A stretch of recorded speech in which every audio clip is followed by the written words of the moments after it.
It appears our working styles just aren't compatible. Starting tomorrow, there's no need for you to come in, I declared, feeling I had reached my breaking point. I couldn't continue working under such leadership any longer, so I made my decision on the spot. Understood. I'll tender my resignation effective immediately. Thank you for the opportunity, I replied calmly, though inside I lamented leaving a job I once cherished. As I adjusted to the hectic pace of my days, a new clerk approached me with news of a visitor. Curious, I made my way to the reception room, where I found Samantha waiting. John, please reconsider returning to our company, Samantha implored, surprising me with her humility. Gone was the stern, demanding figure I once knew. My name is John Baker, and I have been dedicated to our boutique couture shop in this small town for 20 years. Despite its couture label, our clientele for bespoke items has diminished, prompting us to expand our offerings to include suits, shirts, and even school uniforms to sustain our business. Despite the changing landscape, I've always cherished our shop for its strong community roots and values. However, the atmosphere shifted when our long-standing president fell ill. He was the visionary behind our establishment, but as his health declined, his granddaughter Samantha Smith, with no prior industry experience, assumed leadership. While the transition occurred smoothly, Samantha's approach to management left much to be desired. I found myself particularly singled out by her harsh scrutiny. Samantha, how are our sales faring recently? I urge you to secure new contracts promptly, she demanded, clearly irritable. I've been actively seeking opportunities, but it's challenging to attract clients interested in culture.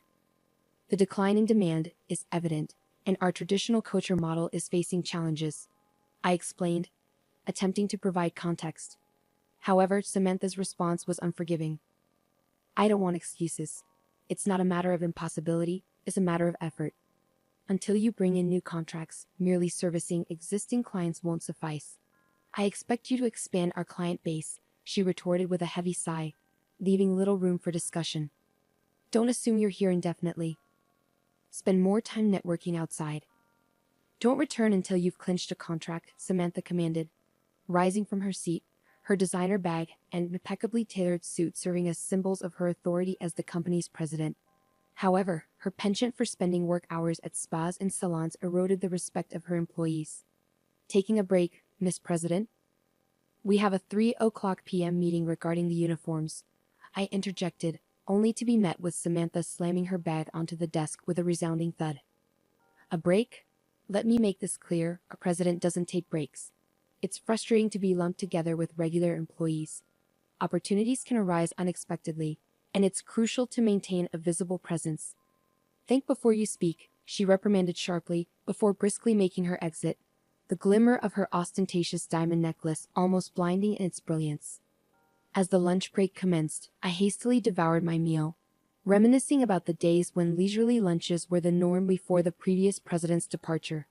Since Samantha assumed control, the luxury of idle chatter and shared takeout had vanished. Instead, there was an unrelenting emphasis on performance metrics and contract acquisition, with Samantha often remarking, "If you have time for lunch, you have time to sell." It was a stark departure from the camaraderie we once shared, leaving me wistful for those bygone days. However, sentimentality must take a backseat today. Amidst my packed schedule of client visits, securing a new contract is imperative. While skipping pleasantries with established clients could potentially increase sales visits, I remain steadfast in my belief that nurturing personal connections is paramount. There's a unique joy in collaborating with trusted tailors and selecting couture pieces together, fostering a sense of trust that transcends mere transactions. It's these enduring relationships that compel customers to invest in our culture for their special occasions. Despite the pressing time constraints, I ensure to extend genuine greetings to our suppliers and loyal clientele. Visiting the home of an elderly customer who had entrusted me with her granddaughter's wedding culture, I inquire of the recent nuptials. The warmth in her recounting of the celebration and her satisfaction with our couture fills me with genuine happiness. When she entrusted me with her other granddaughter's wedding attire, it was truly a moment of joy. As the day unfolds, the dwindling time leaves little opportunity to pursue potential clients, resulting in a lack of new contracts secured. With the clock striking 2, I reluctantly begin my return to the office, knowing I must hurry to make it in time for the impending meeting. Each step feels heavier with the weight of unfulfilled expectations. Upon my return, Samantha's probing words greeted me, igniting a sense of dread. Her assumption that I must have secured a contract due to my absence from slacking off left me speechless. Samantha's presence, unusually early for once, seemed to amplify the tension in the room, threatening to unravel my composure. My hesitant response only seemed to exacerbate Samantha's displeasure as she kicked the desk, her voice escalating in frustration. No results? You're becoming a liability to the company. Perhaps it's time you started looking for a new job. There's no shortage of skilled individuals, unlike someone in their 40s with no discernible talents. Her words stung, fueling my irritation as I reluctantly shared the modest progress I had achieved. Despite the positive feedback from a client who expressed interest in utilizing our services again, Samantha's reaction was far from encouraging. And when will this potential sale materialize? How many items? At what price point?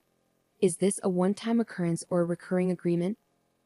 Samantha's interrogation continued, her tone devoid of warmth or understanding, further deepening my frustration. Listen, you seem to confuse socializing with sales.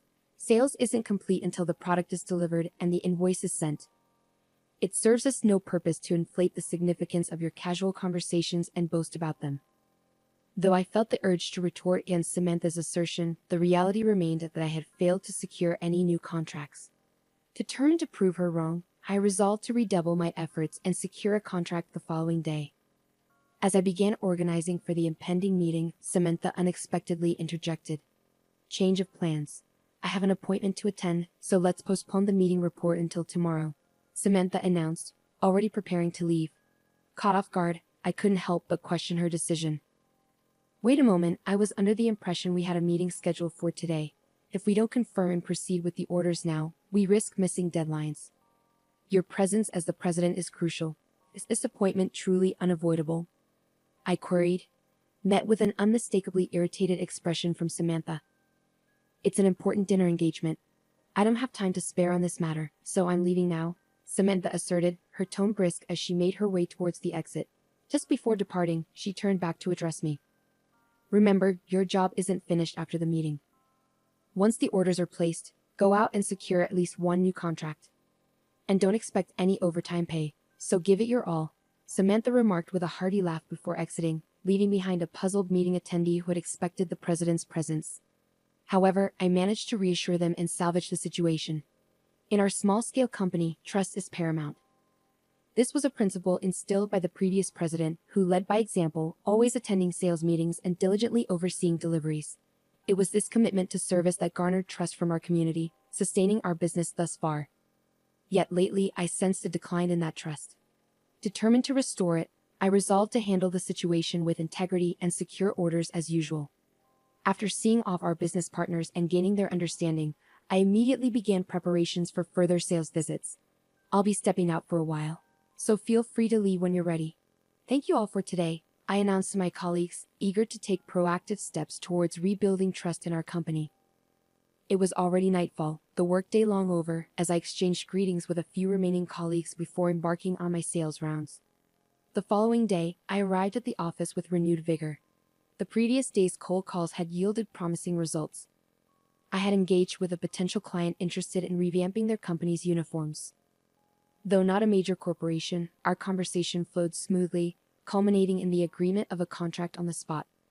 While the initial order only encompassed summer apparel and winter sweaters, the prospect of nurturing this client relationship could lead to lucrative opportunities, including renewals and referrals to other businesses. Aware of the potential of such connections, I felt buoyant, anticipating a positive report to Samantha. However, my optimism was short-lived. Samantha, who arrived slightly late, summoned me immediately. John, don't we have a report from yesterday's meeting? And I want to hear about your subsequent activities. Certainly, I'll provide the report now, I responded, approaching Samantha with a sense of eagerness. Yet, upon reaching her, I noticed her rubbing her temples wearily. Are you all right? You seem unwell, Miss President. Just proceed, was her curt reply. A faint odor of alcohol lingered in the air, indicating she had indulged until the early hours and was now feeling the effects. Seeing Samantha in such a state left me incredulous. Despite my astonishment, I succinctly recounted the events of the previous day. We proceeded with the order as usual for this year. There was some negotiation on price, but they understood that it wouldn't change moving forward. And then, wait a minute, they requested a discount, didn't they? And you resisted, insisting on raising prices, Samantha interjected, her bloodshot eyes fixed on me with intensity. No, that's not the case. While we ideally would adjust prices to account for inflation, given that we're offering similar products to other companies, it's challenging to implement such changes without impacting their profit margins. Unfortunately, they weren't receptive to that idea, I clarified, bracing for Samantha's reaction. Infuriated by my response, Samantha lashed out. That's precisely why they're taking advantage of us. We need to assert ourselves like they do. What's your plan? It's not about their profits. Our profitability should be the priority. Though she held the title of president, I couldn't align with Samantha's viewpoint. While assertive negotiation is crucial, prioritizing one party's profit over the other can be detrimental, particularly in intercompany transactions. Recognizing that further debate would only escalate tensions, I proceeded with my report from the previous day. We'll reassess the pricing structure moving forward. Additionally, I'm pleased to report that we secured a new contract, I announced, hoping to garner at least a modicum of approval from Samantha. Not bad.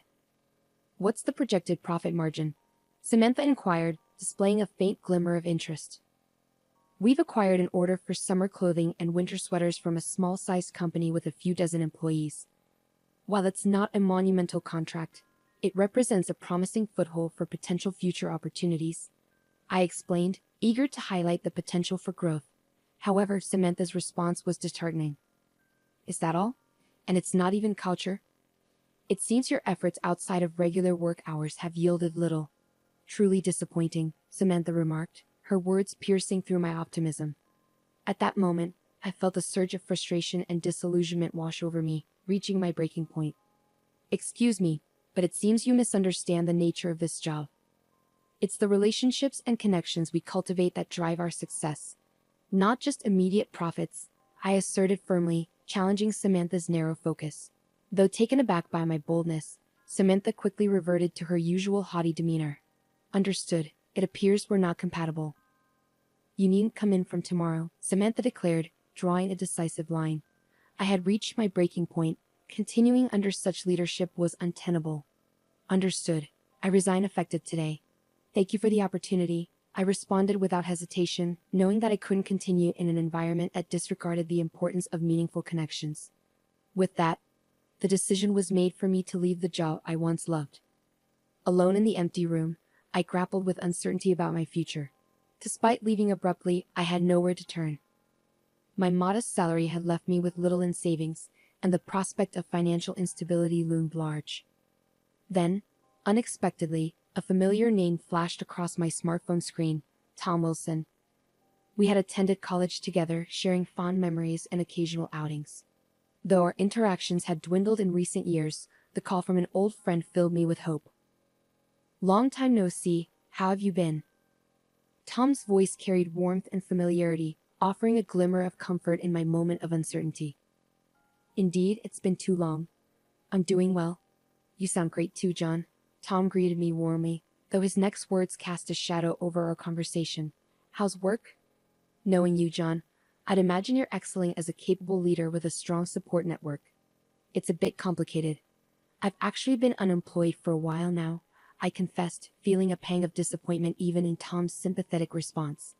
Despite his usual upbeat demeanor, Tom seemed momentarily at a loss for words. It's been challenging, I added, trying to lighten the mood. It must have been tough. Let's not dwell on it over the phone. How about we meet up for drinks? It's a sudden invitation, but what do you say about today? Tom proposed, and I eagerly accepted. The prospect of catching up with an old friend was a welcome distraction, and I felt a deep-seated need to confide in someone. We settled on a pub we used to frequent and agreed to meet later that day. I was taken aback, you clashing with the president and leaving the company in such a dramatic fashion.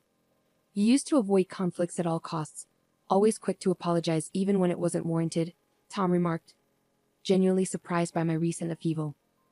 I was surprised myself, but I couldn't reconcile with the new president's approach. It's one thing not to understand the intricacies of fieldwork, but disregarding the needs of clients and partners entirely was a deal-breaker, I explained, grateful for Tom's receptive ear. Despite years of distance between us, I was comforted by the familiarity and openness of our conversation. Did you always work in sales at that company? Tom inquired, delving deeper into my professional history. Sales was certainly a big part of my role, but I also dabbled in website development and attempted to introduce new products. It was enjoyable, but unfortunately, budget constraints hindered our progress. I explained to Tom while showing him the company's website on my smartphone, proudly revealing that I had created it myself. Did you really design this? I assumed it was outsourced. It's just as professional as any other site, Tom marveled, impressed by my handiwork. The previous president emphasized the importance of a website that would appeal to younger demographics, so I dedicated myself to learning. While Couture is undeniably beautiful, the industry is facing challenges. I had to think outside the box. I elaborated, recalling the efforts I had invested in the project. But with our company's size, there are limitations, Tom observed, leaning in attentively as I continued. True, but I had ideas that I wasn't able to fully realize, I confessed, seizing the opportunity to share my aspirations with Tom. The demand for everyday culture may be declining, but there's a growing need for attire for special occasions and social media appearances. By focusing on these niche markets and catering to inbound demand, I believe we can chart a successful course forward, I explained passionately, articulating my vision for the future. Indeed, I had aspirations beyond just culture. I envisioned introducing high-quality leather goods under our brand at a slightly lower price point. Offering consumers affordable yet luxurious products would not only be appreciated but could also yield substantial profit margins. We can't rely solely on thin margins to sustain our business, I explained to Tom, elaborating on my vision for diversification. Tom listened intently, his arms crossed as he contemplated my words. So, was it the lack of initial investment, or did you abandon the idea due to insufficient funds? It was a combination of both, along with the current president's strong opposition, I admitted. She argued that a culture shop shouldn't stray into other ventures. I understood her desire to preserve the legacy of the previous owner's cherished culture shop without deviating from tradition. However, it's becoming increasingly difficult to resist the inevitable changes brought about by time and the declining industry. I had hoped to inject new ideas into the company, but they weren't well received. Finishing his beer in one gulp, Tom turned to me with a serious expression. John, how about joining my company? I'll offer you a fixed salary equivalent to what you were earning, plus commission on sales. It's a pretty good deal, don't you think? His eyes held a sense of determination. I was taken aback by Tom's offer to join his company. I had known he was running his own brand as a sole proprietor, primarily online without a physical store. But I never imagined he could afford to hire someone like me. When I expressed my surprise and sought confirmation, Tom chuckled and reassured me, "You underestimate me. While my main business operates online, relying on outsourcing alone isn't sustainable in the long run. It's time for expansion, and I believe bringing you on board is the right move." He leaned in, whispering the impressive turnover of his store and his monthly earnings, leaving me in shock. The amount he made in a month far exceeded my yearly income. "So, I'm looking forward to having you join us. I'll be counting on you starting next week," Tom concluded, and we agreed to formalize the contract later, sealing my employment at his company. Upon joining Tom's company, I wasted no time in making an impact. I revamped the website, making product searches easier and more intuitive. The result was a tenfold increase in page views almost immediately. Additionally, I introduced suits and leather accessories to augment the range of products, which had previously consisted mainly of t-shirts. The quality and usability of these new additions were well received, and positive word of mouth quickly translated into increased sales that outstripped those of the t-shirts. Hey, the orders just keep pouring in, but production can't keep up. Can you help us out?" Tom exclaimed, overwhelmed by the surge in demand. Offering high-quality products at affordable prices, coupled with the brand reliability he had built over time, I felt a sense of fulfillment being able to implement ideas that were previously hindered by budget constraints.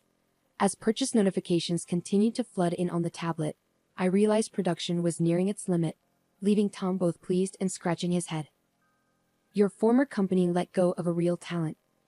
It's not just about timing or environment, it takes skill." "But I appreciate the compliment," I admitted humbly, reflecting on the journey that led me to this moment of success alongside Tom. As my smartphone rang, displaying Samantha's name on the screen, I couldn't help but feel a pang of apprehension.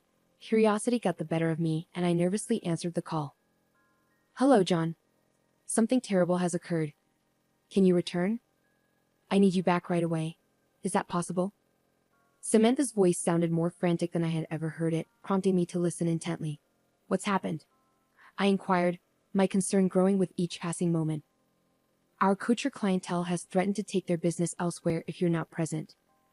Additionally, our partners are specifically requesting your involvement, and the company website is experiencing ongoing issues due to a lack of updates. Can you return promptly to assist? Even though I had parted ways with the company, I responded courteously.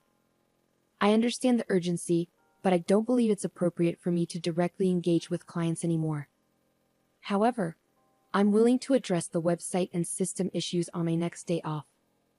I didn't formally hand over that responsibility, so I accept full responsibility for any oversights, I explained calmly, attempting to offer a reasonable solution. Despite my efforts to accommodate, Samantha's response indicated dissatisfaction. What do you mean? Just come back. Considering everything the company has done for you, why are you hesitating?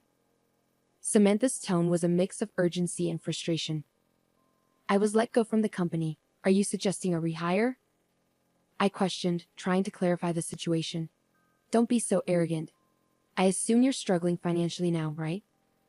I can offer you the same salary as before, so there's no need to worry, Samantha retorted, her tone dripping with condescension. Apologies for the interruption, Tom interjected, unable to contain his laughter. He mimed a gesture of encouragement, silently urging me to stand my ground against Samantha's presumptuous offer. Do you have any idea about my current salary? I likely earn in a month what you make in a year. In fact, my current salary could surpass the annual revenue of my former company within just a few months, I calmly asserted, making it clear that financial incentives weren't a compelling reason for me to return to my old workplace. Despite cherishing memories from my previous job, I found fulfillment in my current position and had no desire to work under such leadership again. After politely bidding Samantha farewell, I ended the call. Since joining Tom's company, our operations had grown exponentially. With my contributions, we forged partnerships with outsourcing firms and attracted new talent, leading to rapid expansion. Witnessing the success of products I helped develop being embraced by consumers and shared across social media, I felt a profound sense of satisfaction. Amidst my hectic schedule, I was interrupted by a message from a newly hired clerk informing me of a visitor. Intrigued, I made my way to the reception room, where I was surprised to find Samantha waiting. John, I'm begging you, please reconsider coming back to our company, Samantha pleaded, her desperation palpable. Despite her earnest plea, I remained resolute in my decision to move forward and declined her offer. What happened? Let's hear the details first, I urged Samantha, guiding her to sit on the sofa. She appeared visibly worn out, a stark contrast to her once vibrant demeanor. Since you left, we've been hemorrhaging customers. It's not just individual clients. Even our corporate partnerships are crumbling. I can barely cover the employees' salaries anymore. If things continue like this, we'll be forced to shut down the shop. I need your help, Samantha confessed, her voice tinged with desperation. While I couldn't help but sympathize with Samantha's plight, it was clear that she had brought this situation upon herself by prioritizing profits over communication and relationship building. It was inevitable that partners would abandon ship if they felt neglected. I'd like to assist, but I'm currently overwhelmed with responsibilities at my current company. I'm sorry, but I can't offer you immediate help, I responded, regret lacing my words. In a last-ditch effort, Samantha implored me for assistance, clutching at straws. Samantha, it's time to gather your strength. Have you exhausted all possible avenues? Now is the moment to take decisive action. Rebuilding trust requires face-to-face interactions, understanding their needs, and showing empathy for their concerns. Please dedicate yourself to what you've neglected until now.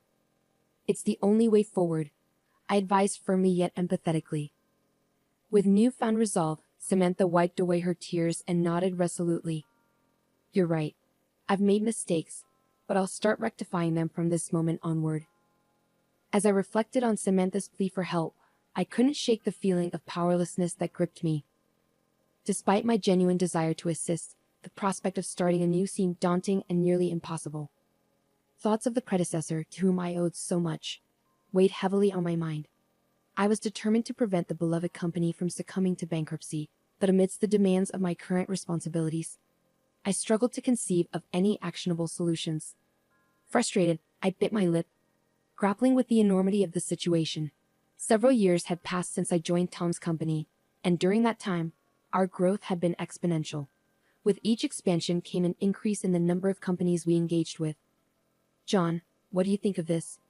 I believe it would be perfect for an important dinner date, Samantha proposed eagerly, seeking my opinion.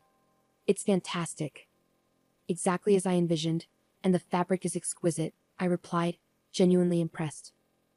The response to our announcement on social media was overwhelmingly positive, culminating in a significant order placement. We'd like to place an order worth $50,000 with your company for now. Thank you so much, the client expressed their gratitude. Following this successful transaction, the performance of Tom's company soared to new heights, prompting the establishment of new departments and the hiring of additional staff. I'd played a pivotal role in developing hit products, particularly in the suit department. By infusing culture designs and fabrics as accents into our suits, we garnered praise not only from domestic customers but also from international clientele, expanding our market rapidly. The challenge of securing a steady supply of quality fabric and forging connections with culture-focused companies led me to reach out to Samantha for assistance. To my surprise, Samantha not only sourced the fabric we needed, but also provided invaluable consumer-oriented suggestions, resulting in a product that exceeded our initial expectations. I truly appreciate your help, Samantha. Thank you. I expressed my gratitude, noting the slight blush that colored Samantha's cheeks. Have my efforts made a difference? I've learned so much from you, John. Despite holding the title of president, I realize now how misguided I was in my approach. I was consumed by a desire to assert my authority in an industry I knew little about. It was a grave mistake. But thanks to your guidance, I've learned the importance of fostering relationships with employees and partners, ultimately earning the trust of the community. I'm confident that my company will continue to thrive, Samantha reflected sincerely. Meanwhile, Tom, who had always been immersed in his work, found himself embarking on a new chapter as he tied the knot with a significant partner. As I witnessed Tom's happiness on his wedding day, I couldn't help but share in the joy as if it were my own. Congratulations, you're absolutely radiant, I exclaimed, admiring Tom's appearance. Well, it's all thanks to the impeccable design of this suit. I just hope I can live up to its elegance, Tom replied with a chuckle. Sharing in the laughter, we exchanged heartfelt wishes, savoring a moment of joy that illuminated the routine of our everyday lives and transformed a fleeting occasion into a cherished memory. It was a reminder of the transformative power of clothing, and I felt privileged to be part of an industry that wielded such influence. With renewed determination, I resolved to continue crafting work that brought beauty and joy to the lives of others.